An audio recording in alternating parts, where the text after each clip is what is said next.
I trained my son to fight until he was 15. He almost killed his teacher.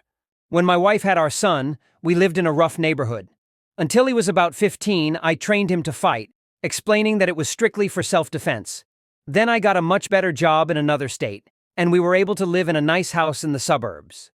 My son attended a new school and became quick friends with a couple kids, including a girl. MM was an incredibly smart and hard-working person, and we were glad she was close with our son.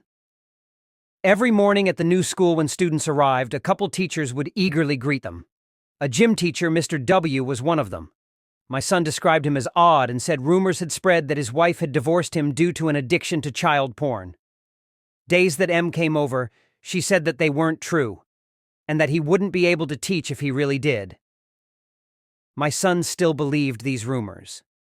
One day, my son and M arrived at school together. He noticed that M had taken a different route, avoiding Mr. W. He followed her and asked what was wrong, and she opened up about him threatening to take her away and do unthinkable things to her. When my son's gym period came, he heard crying from the teacher's office and recognized M. Apparently, Mr. W's threat had shaken her enough that she slipped up on an assignment and he had pulled her aside to talk about it. My son found her pinned against a wall by him. Mr. W was found later, near dead.